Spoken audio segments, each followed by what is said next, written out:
ఓం నమః శివాయ. ఓం నమో నారాయణాయ. కర్మ నివారణ నరదృష్టి నివారణ కాళభైరవాయ నమో నమః. ఓం దిగంబరాయ విద్మహే అశ్వవాహనాయ ధీమహి తన్నో శ్రీ ఉన్మత్త కాళభైరవ శ్రీ వారాహి శక్తి దేవ్యై నమోస్తుతే. హరి ఓం. మా ఛానల్కి స్వాగతం. చూస్తున్న వీక్షకులకు ప్రేక్షకులకు ప్రియ కాళభైరవ భగవద్బంధులకి స్వాగతం పలుకుతూ మమ్మల్ని ఎంతగానో ఆదరిస్తూ ఉండబడినటువంటి ప్రియ సోదర సోదరీమణులకు స్వాగతం పలుకుతూ అందరి పైనను శ్రీ ఉన్మత్త కాళభైరవ స్వారికి ఆశీస్సులను కోరుకుంటూ ఎవరి గృహంలో కూడా కలతలు లేకుండా అష్ట కష్టాలు లేకుండా అష్ట ఐశ్వర్య ప్రాప్తిని కలిగించాలని కోరుకుంటూ వారు విద్యార్థులైతే విద్యార్థులు విద్య, ఉద్యోగస్తులైతే ధనము, వ్యాపారస్తులైతే వ్యాపార ఆకర్షణ కలిగి అన్నింటా విజయం సాధించాలని ప్రార్థన చేస్తూ కాళభైరవ స్వామి వారిని ఆశీర్వదించమని మనసారా కోరుకుందాం. 1వ తారీఖు 7వ నెల 2024 నుండి 15/7/2024 వరకు పుట్టినటువంటి వారందరికీ కూడా ముందస్తుగా జన్మదిన శుభాకాంక్షలు. గతంలో వివాహం చేసుకున్న వారికి వివాహ వార్షికోత్సవ శుభాకాంక్షలు. ద్వాదశ రాశుల్లో గ్రహ గమనాన్ని ఒకసారి వీక్షింపచేద్దాం. మిథున రాశి వారు జ్యేష్ఠమాస అమావాస్య శుక్రవారం ఆరుద్ర నక్షత్ర సందర్భంగా ఎలాంటి విధిలను పాటించాలో ఈ వీడియోలో సవివరంగా సంపూర్ణంగా తెలుసుకుందాం. మిథున రాశిలో ఏ నక్షత్రాలు వస్తాయనగా మృగశిర నక్షత్రంలోని 3వ పాదం, 4వ పాదం, ఆర్ద్ర నక్షత్రంలోని 4 పాదాలు, పునర్వసు నక్షత్రంలోని 1, 2, 3 పాదం కలిపితే మిథున రాశి.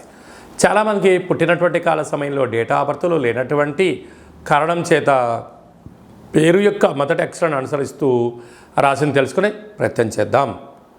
కా, కీ, కు, ఖం, అజ్ఞ, ఛ, కే, కో, హ అక్షరాల వారందరూ కూడా మిథున రాశి జాతకులే.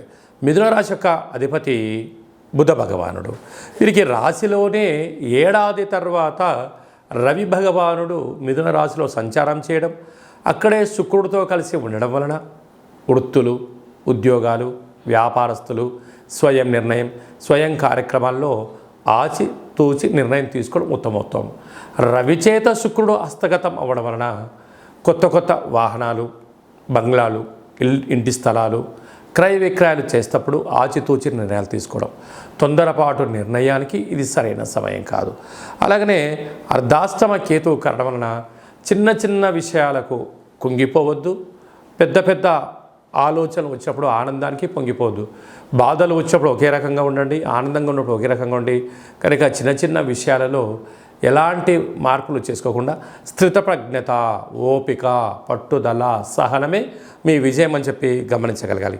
భాగ్యస్థానంలో శని భగవానుడు స్వక్షత్రకంగా ఉండడం వలన ప్రేమికుల మధ్య సయోధ్య, భార్యాభర్తల మధ్య అన్యోన్యత, వృత్తులలో, ఉద్యోగాల్లో, పార్ట్నర్షిప్ వ్యవహార కార్యక్రమాలతో ఉన్నప్పుడు ధర్మంగా ఉండండి, నీతి నిజాయితీగా ఉండండి, పరస్పరమైనటువంటి భావాలను ఇచ్చిపుచ్చుకోండి. సమస్యలు ఏదున్నా కూడా అభిప్రాయ భేదాలు తొలగిపోతాయని చెప్పి గమనించాలి. రాజ్యస్థానంలో రాహు సంచారం చేయడం వలన మీ ఎదుగుదలను అనేక మంది గమనిస్తున్నారు.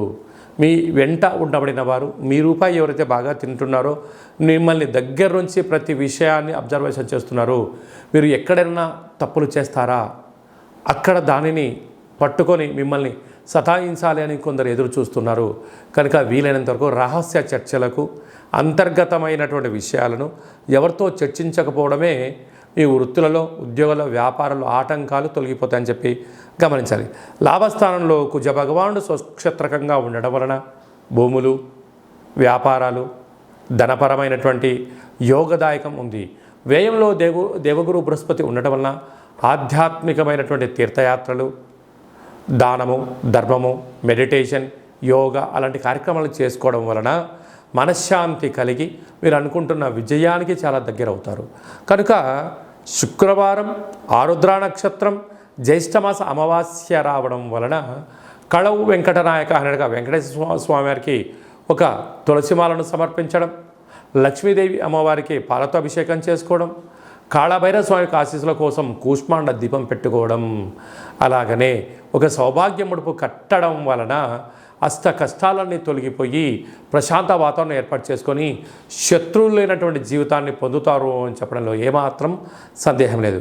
కనుక వ్యవసాయ సోదరీమణులు, గృహ భవన నిర్మాణ కార్యక్రమం చేసేటువంటి వారు, సాఫ్ట్వేర్ ఉద్యోగస్తులు, స్వయం వృత్తులు, రెస్టారెంట్ నడిపించే వారందరికీ కూడా ఓపిక పట్టుదల వలన విజయం మీ సొంతం కాబోతుందని చెప్పి గమనించాలి.